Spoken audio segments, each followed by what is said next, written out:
Հարգելի արտադիտողներ, այսօր Եվրոմեդիայի տաղավարում զրուցելու ենք հանուն սոցիալական արդարության կուսակցության նախագահ Արման Ղուկասյանի հետ։ Շնորհակալ եմ հրավեր ընդունելու համար։ Շնորհակալ։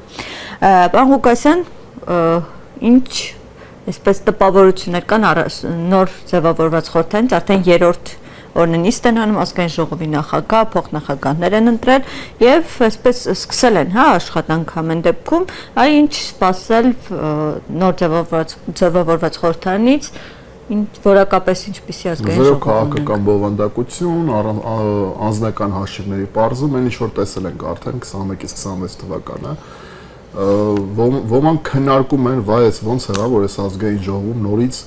իրար հետ զրո քաղաքական դեբատ, այսպես ասենք, քննարկում, դիսկուրս են ունենում,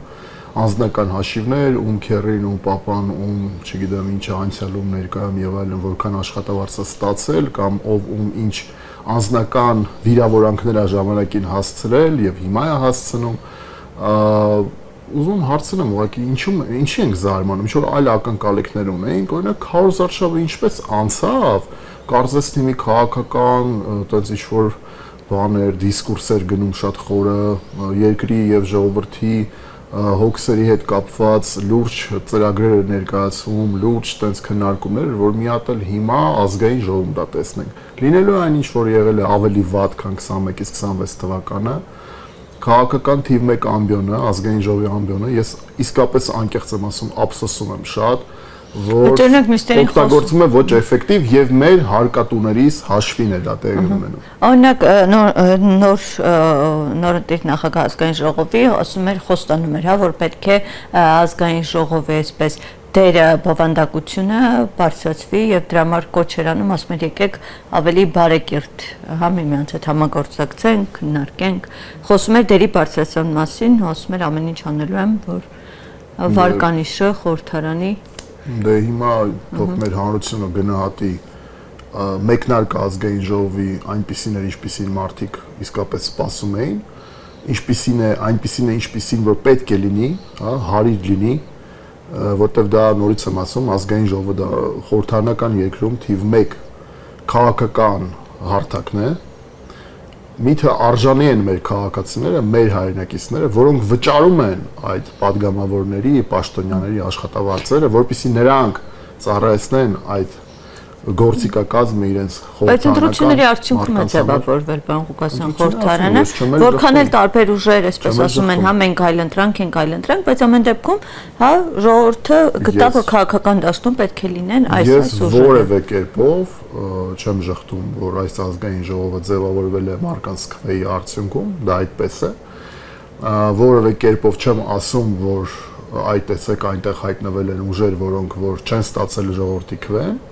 ես ասում եմ, որ ուղղակի միթե արժանի են մարդիկ նման քաղաքական կամ ավելի շուտ ապաքաղաքական բովանդակությանը։ Ես միայն այդ հարցը եմ բարձրացնում եւ մեր հանրությունն է որոշելու ինձ որպես քաղաքական գործչի, հասարակական գործչի եւ ի վերջո քաղաքացու եք հարցնում, ես իմ կարծիքն եմ անձնական ասում,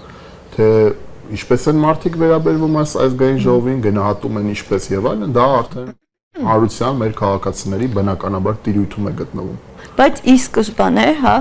դեռ նիստերը չմեկնարկած, այս խորհրդարանը իր վրա այսպես վերցրել էր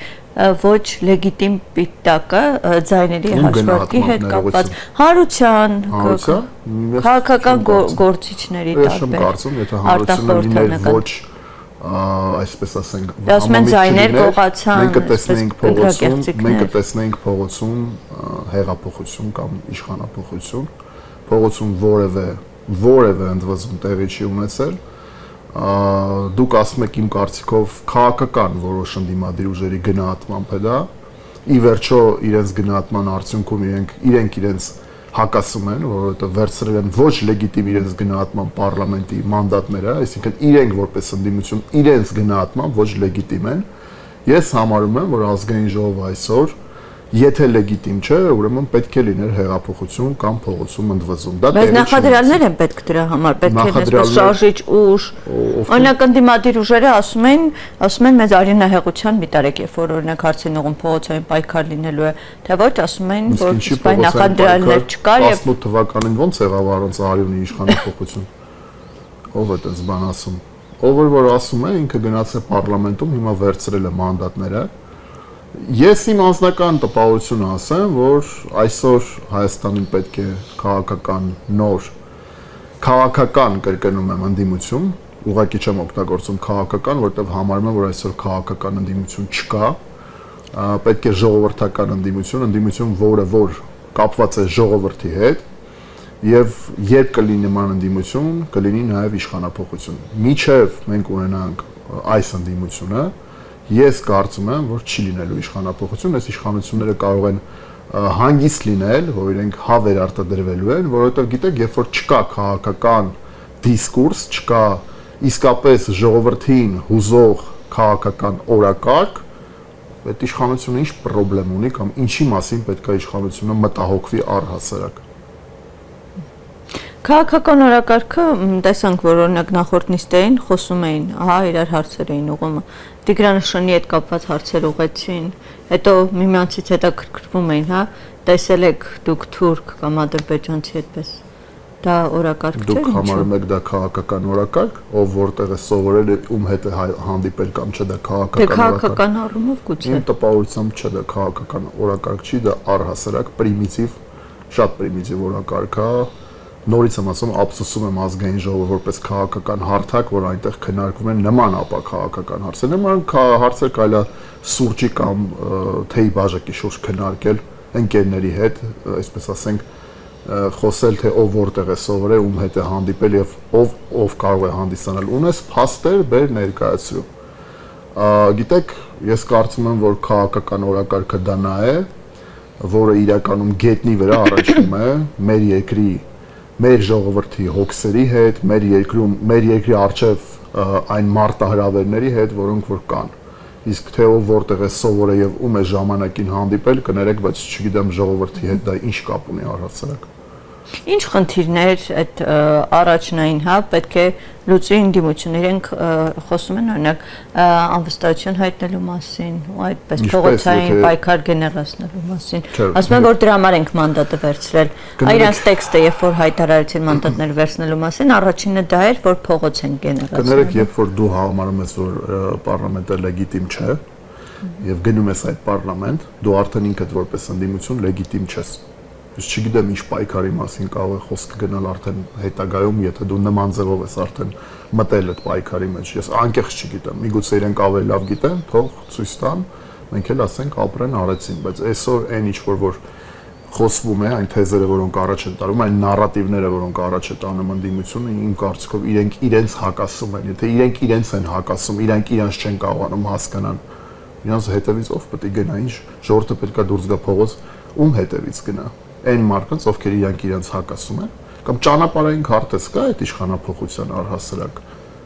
Չգիտեմ, շատ բան չհասկանա։ Ես չեմ կարող հասկանալ։ Այդ քարտեզը ճանապարհային ունի, պլան B կոչված է, ինչպես իրենք են ասում, օրինակ այս բայդրությամբ։ Դե ես ճիշտ ասած ես չեմ էլ խորանում ունի թե չունի, ես չեմ տեսնում այդտեղ հերանեկար առհասարակ։ Այս ընդդիմության նման գործելավոճի կոնտեքստում ես չեմ տեսնում, որովհետև նորից եմ ասում, ի սկզբանե այն ինչպես են իրենք եկել պարլամենտ, արդեն իրենք իրենց հակասում են։ Եկել են ժողովրդի տված ձայներով։ Դե ժողովրդի տված ձայներով, թող ասեին, որ ժողովրդի տված ձայներով մենք գնում ենք, լեգիտիմ է, ընտրությունները մենք համարում ենք, ասենք, արդյունքները ընդունում ենք, հա, գնում ենք եւ այդ ժամանակ པարզ կներ, որ այդ պարլամենտը իրանք ընդունում են որպես լեգիտիմ պարլամենտ, բայց երբ որ դու ասես մի բանը գոյություն չունի, բայց դու այդ մի բանի մասն ես կազմում, ուզում ես մաս կազմել, դա եղավ արդեն ինչա դա լինում, ասենք դու ինքը քեզ ես խափում, թե ում ես ուզում խափես, կամ եթե լեգիտիմ չէր փողոցային պայքար, ինչի չսկսվեց, ինչի կոչ չարեցին ժողովրդին դուրս գալ փողոց։ Դե ասեցի արդեն, այդ ժամանակ ասում են, որ մեզ նոր բախումներ, նոր ներողություն պետք չէ այս շատ ավելի ուրիշն էս բաներ։ Որտեվ ասում են, եթե դուրս գանք փողոց, իշխանություններն ուշ կկիրառեն ու մարդիկ կտուժեն դրա հետ։ Ասելով չի, կա քաղաքական տրամաբանություն եւ քաղաքական, այսպես ասենք, տրամաբանական առհասարակ քայլեր, հա,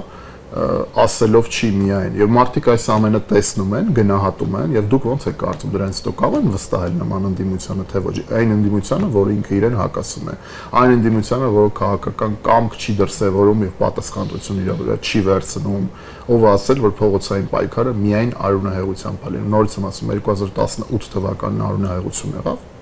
այդ ոնց է Նիկոլ Փաշինյանը կարողացավ առանց արյունահեղության անել դա, իսկ այս ընդդիմությունը ասում է, որ բանա միայն արյունահեղություն է լինելու։ Դա ուղղակի արդարանալ է, ոչինչ չանելու, այսպես ասենք, դիմաց արդարանալ է եւ ինչ որ բաներ գտնել է, հիմնավորումներ, բայց նորից եմ ասում անհիմն է։ Հիմա փաստորեն առաջնային խնդիրը, հա, որ ընդդիմադիրները այսօր երկու ուժերի այսպես ասած հիմնական դեմքերը վստահեցրեցին, որ երբ որ պահը գա նոր համնադրության ընդունման, որը ԿՊՆՍ-ի դրությամբ ձայներ չունի, հա, բավարար, իրենց խմբակցություններն վստահեցրեցին, որ որևէ կերպ այսպես զիջումների այս հարցում կոմպրոմիսի ընդդիմության այդ չեն գնալու, ու հիմնական խաղաթուղթը սա է, հա, ասացին, որ գնում ենք խորհրդարան, որպեսզի Ալիևի կամքով թելադրված համնադրության ընդունումը կանխենք խորհրդարան։ Լավ, հարց չկա, որն է այլընտրանքային օրակարգը ընդդիմության։ Ու կա ինչ-որ տեսլական առհասարակ երկրի այլընտրանքային զարգացման։ Կա տեսլական, օրինակ ոնց են լուծելու Ռուսաստանի հետ մեր առաջացած խնդիրները։ Բանակցություններ են վարելու, լավացնելու են հարաբերությունները։ Մեր հարաբերությունները ոնց են, ասենք, տանելու արևմուտքի հետ առաջ, եթե գա իշխանության ընդդիմությունը, ոնց ենք լուծելու հարցերը Թուրքիայի հետ, Ադրբեջանի հետ կա այդ այլընտրանքային առաջացում։ Ծրագրերում իրենց։ Չէ, որոնք են այդ ծրագրերը, ներկայացվել է հանրության այդ ծրագիրը։ Ես չեմ ծանոթացել այդ ծրագրին, ես չգիտեմ դե ծրագիրը։ Դուք չեք ծանոթացել, բայց կա այսպես ընտրությունների ընթացքում հրապարակել են։ Գիտեմ, ու եթե ես տեղյակ չեմ, հավատացեք, ես շատ խորն եմ ուսումնասիրում, որպես մասնագիտությամբ քաղաքագետ։ Օրինակ իրենց նախընտրական ծրագրերը ուսումն է։ Ես որպես լրագրող, որպես այդպեսին հիմնական դրույթներն, հա, բայց ամբողջությամբ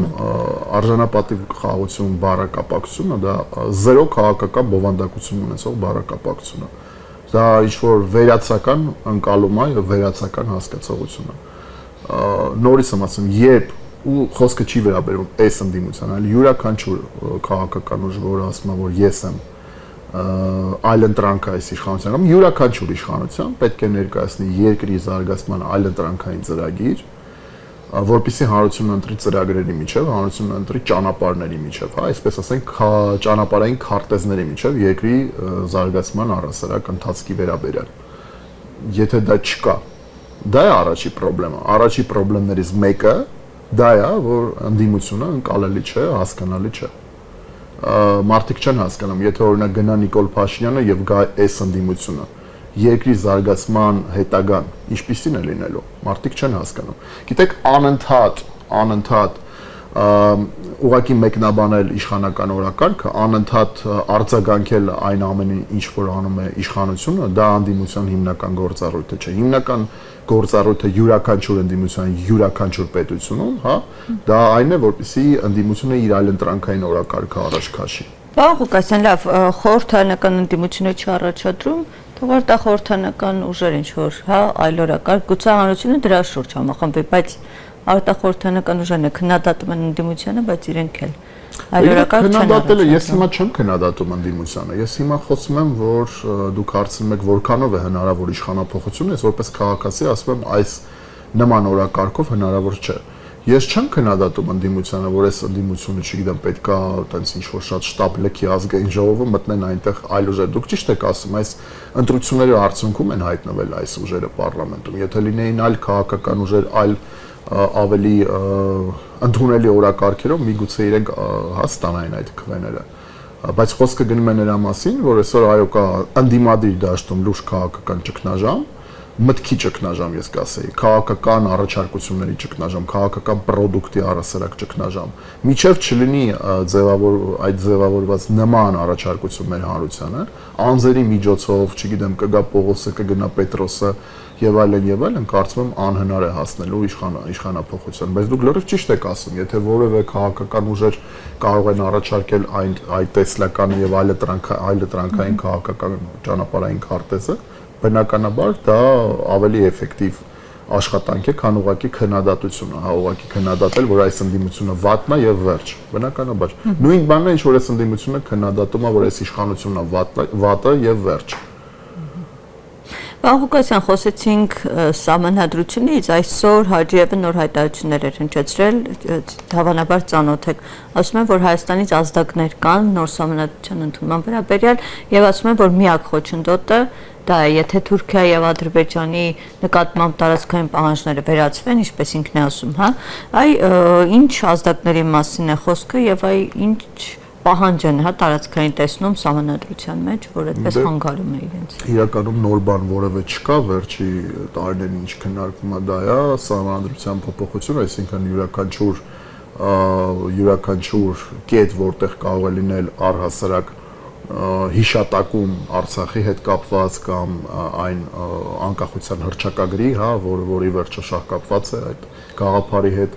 այդ դա է պահանջը, որպեսզի քաղաքական առումով միշտ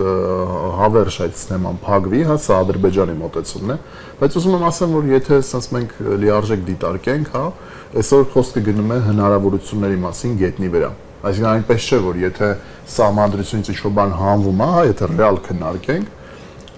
ապա վերջ հարցը Արցախի հավերժ փակվում է եւ այլն եւ այլն։ Այստեղ խոսքը գնում է հնարավորությունների մասին։ Մեր պետությունը ինչպիսի հնարավորություն ունի, Ադրբեջանը ինչպիսի հնարավորություն եւ ինչ պատմական ցիկլում կարող է իրավիճակը առհասարակ փոխվի, բալանսը առհասարակ փոխվի, հա, այդպես պատմության մեջ շատ է եղել։ Դրա համար ես կարծում եմ, որ առնվազն այո, քաղաքական առումով փորձում են Ադրբեջանը փորձում է ամբողջությամբ փակել այս հարցը, հա, որպեսզի հետագա սերունդներին չթողի ինչ-որ մի ռիսկ եւ այլն, բայց կարծում եմ, ասես 100%-անոց երաշխիք, որ ապագայում բալանսը կփոխվի կամ իրավիճակի փոփոխություն եւ այլն, դա երաշխավորում է ամեն բան, այսպես ասենք, դարերով եւ այլն, ես կարծում եմ, որ ոչ, հա, եթե ասենց էս իրական բանին ենք։ Իսկ այն որ այո, մենք տեսնում ենք այսօրվա իշխանությունները գնում են այդ ճանապարհով սահմանադրական փոփոխություն եւ այլն, հասնելու Ադրբեջանի եւ Թուրքիայի հետ թե խաղաղության, թե դիվանագիտական կապերի հաստատման, դա մենք տեսնում ենք, որ դա իրենց օրակարգն է։ Իդեպ սա օրակարգ է, լավն է, վատն է, ընդունելի, անընդունելի, դա հարցի արդեն երկրորդական կողմն է բնականաբար, բայց սա օրակարգ է, որը որ իշխանությունը իրենց մոտ է, մեր մոտ էլ, հա, եւս այսպես։ Այո, իշխանությունը առաջ է քաշում։ Եվ սա օրակարգը, հիմա այլընտրանքային օրակարգի մասին որ ասում էի, պետք է հասկանալ, որ նա այլընտրանք է այս օրակարգին, սա էլ պետք է ընդդիմադիր քաղաքական ուժերը այդ օրակարգը առաջ սահմանադրության փոփոխության։ Առհասարակ ամեն ինչ հետ կապված Թուրքիա, Ադրբեջանի հետ հարաբերությունը։ Դե չփոխել, բայց ինչ դրա փոխարեն ինչն է առաջարկվում։ Պահպանել այնպես ինչպես կա։ Դե հիմա չգիտեմ, կարող է տարբեր մտքեր ու գաղափարներ լինել։ Անկախության հռչակագրը։ Բայց իրականում պետք է նաև այլընտրանք առաջարկել, ոնց ենք հասնելու խաղաղության։ Կարծում եմ, տենց ուժ չկա Հայաստանում, որ ինչ-որ պատերազմի օրակարգի առաջ տանելու,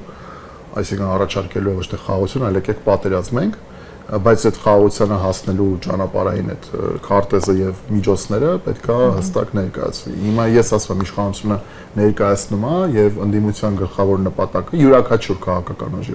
ուժի ով իրան ընդդիմադիր է համարում, բնականաբար պետք է այլընտրանքային քաղաքական օրակարգեր ներկայացնել։ Սա է, որ գլխավոր նպատակն է, պետք է ունենա ընդդիմությունը եւ այդ ժամանակ կարծում եմ արդեն մեր հանրությանը ավելի པարզ կլինի ինչի միջև է ինքը ընտրում, հա, իշխանության եւ ընդդիմության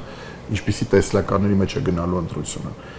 Եթե ընդդիմությանը հաջողվի, հա, այդ այլընտրանքային օրակարգը իսկապես առաջ քաշել, միջև սահմանադրության փոփոխությունը կամ չգիտեմ հանրակրվեն եւ այլն, այդ պարագայում կարող է իրավիճակը փոխվել, բայց չի բացառվում, հա, որևէ բան, այսինքն քաղաքականության բացառել եւ ասել, այսպես է կամ այնպես եւ վերջ, բնական է, ես կարծում եմ դա ճիշտ չէ, բայց պետք է,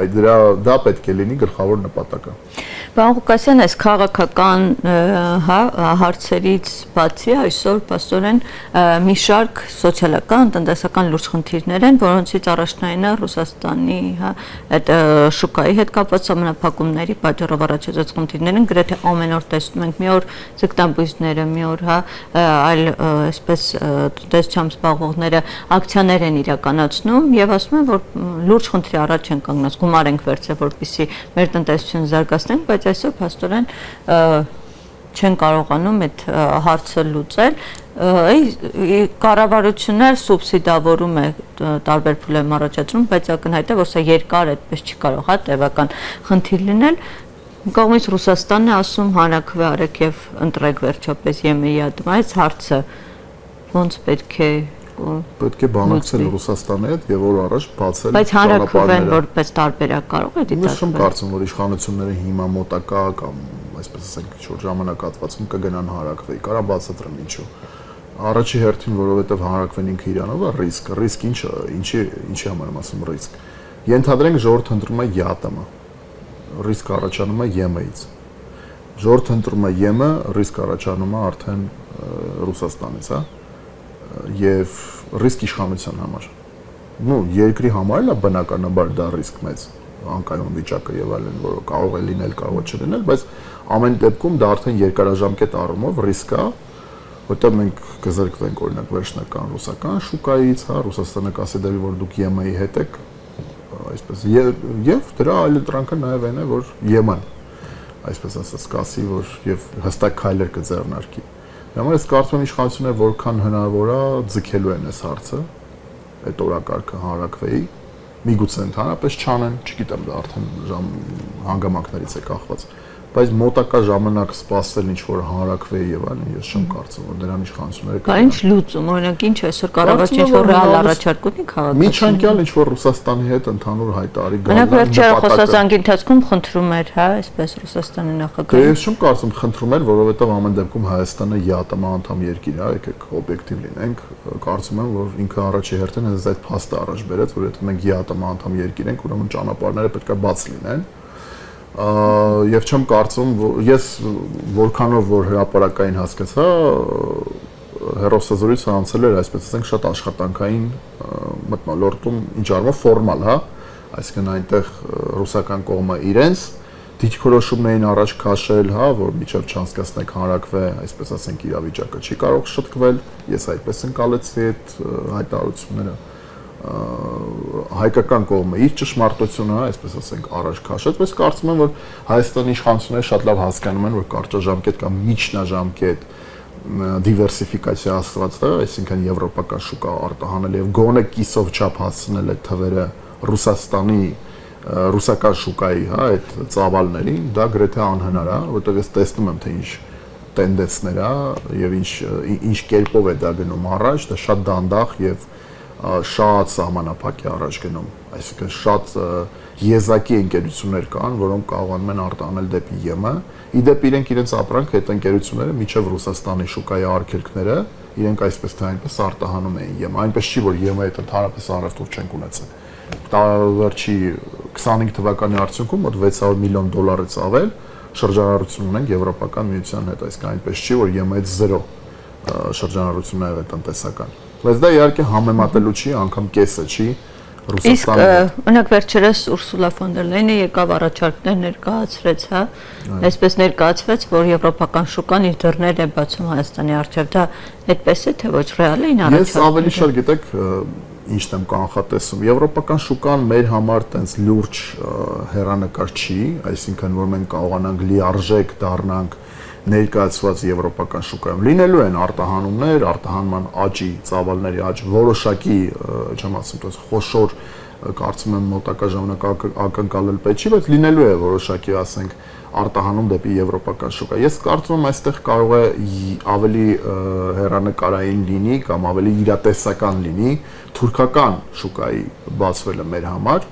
որովհետև եթե Ռուսաստանի հետ հարաբերությունները ավելի վատանա, մենք շատ լավ գիտենք թուրքական դիվանագիտությունը, այդ ժամանակ, երբ արդեն մոտիկանա խաղաղության օրակարգի վերջնական հաստատումը, խաղաղության բանակը, միանշանակ կբացի սահմանները, կարծում եմ, դրանից հետո, այո, ռիսկերը բազմաթիվ են, բայց դա պետություն է, հիմա պետության մասին եմ խոսում, պետք է յուրաքանչյուր ռիսկեր սովորի վերահսկել եւ կարողանա այդ վերահսկումը իրականացնել, որովհետեւ ամեն ինչից է կա ռիսկ։ Հիմա, չգիտեմ, Չինաստանի բոլոր հարևանները պետք է ուրեմն բոլորը Չինաստանի հետ սահմանները փակեին, որովհետեւ Չինաստանի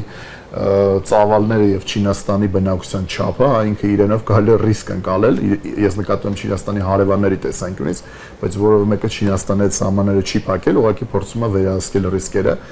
Միանշանակ մեր տարածաշրջանում պետք է հաստատվի խաղաղություն վաղ թե ուշ, դա անկեղծ ասած չեմ կարծում այլ ընտրանք ունի։ Բոլորի հետ պետք է ունենանք ազատ առևտրային հարաբերություններ, հնարավորինս շատ տնտեսական կապեր, բայց ես չեմ կարծում, որ Ռուսաստանը պետք է դառնա մեր համար ռիսկ, հա, այսինքն այսօրվա տեսանկյունից եթե նայենք, եթե մենք շարունակենք այս քաղաքականությունը, ավելի շատ ես տեսնում եմ, որ ապագայում ռիսկ է դառնալու Ռուսաստանի Դաշնությունը, ոչ թե ռիսկ են առումով, որ ինչ-որ փորձելու են ամեն կերպով քաղաքական ազդեցություն ստեղծել եւ այլն, այլ ռիսկը նա է, որ առաջի հերթին մենք արդեն չենք կարողանում արտահանել դեպի ռուսական շուկա, դա ամենա այս պայդրությամբ, եթե թուրքական գործոն ասում դա ինչ որ մի հերանեկար է, բայց այս պայն է թուրքական գործոնը չկա, թուրքական շուկան փակ է, բայց փաստը նա է, որ ռուսական շուկան էլ է փակվել։ Եվ հետագա ռիսկը ո՞րն է, հետագա ռիսկը ավելի արգելքների կամ սահմանափակումների կամ ասենք նոր պատժամիջոցների կիրառումն է, նույն հացահատիկի չգալը այստեղ կարող է լինել նոր ռիսկ կարող է լինել դրամական փոխանցումների արգելքը, որը 4 միլիարդ դոլար է միջին տարեկան կազմել, օրինակ 25 թվականին 4 միլիարդ դոլար Ռուսաստանից տրանսֆեր փոխանցում եկել Հայաստան ֆինանսական ռիսկ կարող է լինել ի վերջո գազի գնի վերանայումը, որը որ մինչև տարվա վերջ կարող է տեղի ունենալ, որտեղ ամեն տարվա վերջ գազի գների, սակագների կամ հաստատում կամ վերանայում է լինում, ես այդտեղ ավելի շատ մեծ ռիսկեր եմ տեսնում, որտեղ գազի գնի վերանայման դեպքում, ինչպես ասում են, մոտ $600 աճի դեպքում, դա կառաջացնի այնպիսի ռիսկեր, որոնց վերահսկելը լինելու է շատ բարդ։ Դրա համար ես կարծում եմ, որ շուտ պետք է գալ ինչ-որ Ռուսաստանի հետ, ռուսական կողմի հետ որոշակի ընդհանուր հայտարարի, եւ դա է միակ այն հնարավորությունը, որը կվերահսկի այդ ռիսկերը, հնարավոր ռիսկերը։ Կարծում եմ, որ այն օրենքը, որը ընդունվել է, գիտեք, Եվրոպական միության ինտեգրման օրենքը, հա, որը չունի որևէ գետնի վրա իրական ուժ, ես այդ դա չեմ հասկանում ինչի է արվել, որովհետեւ Հայաստանը անգամ հայտ չի ներկայացրել Եվրոպական միության անդամ դառնալու։ Եթե հայտ ներկայացնեինք, ես գոնե կհասկանայի այդ օրենքը խիեր ընդունվել, հա, այսպես ասենք, Հայաստանի կառավարության նպատակների կամ առաջնահերթությունների մասին, բայց դեռևս հայտ չի ներկայացվել, դեռևս Եվրոպական միությունից ոչ մեկ անգամ չի բարձրաձայնել այդ օրակարգը, որ Հայաստանը հնարավոր է դառնա Եվրոպական միության անդամ, եւ դա ստեղծել է ռիսկեր Ռուսաստանի Դաշնության հետ հարաբերություններում։ Այդտեղ եմ տեսնում խնդրեմը, որ ընդունվել է օրենք, որը որևէ բան Հայաստանին գետնի վրա չի տվել, բայց տվել է այն, որ խնդիրներ է առաջացրել Ռուսաստանի Դաշնության հետ։ Ես սա պրագմատիկ որպես քաղաքականություն չէի անվանի։ Ես կուզենայի, որ Հայաստանը վարեր ավելի խելամիտ բալանսավորված քաղաքականություն, որը բխում է Հայաստանի շահերից։ Այսօր այդ բալանսավորումը կարծես թե խախտված է, որովհետև կոնկրետ ունենք փակ ռուսական շուկա եւ շատ սուր հարաբերություններ Ռուսաստանի Դաշնության հետ։ Այս իրավիճակը որ շուտ պետքա այսպես ասենք լուծել եւ հնարավորինս այդ բալանսը վերականգնել, որովհետեւ այդ բալանսը գնալով ավելի դիսբալանսը գնալով ավելի խորանա, նոր հնարավոր մարտահրավերները անխուսափելի են մեր համար։ Շնորհակալ եմ ձեզ զրույցի համար։ Հարգելի հեռուստադիտողներ, հիշեցնեմ, որ մեր զրուցակից այսօր հանուն սոցիալական արդարության կուսակցության նախագահ Արման Ղուկասյանն էր։ Շնորհակալ եմ հետևելու համար, կհանդիպենք։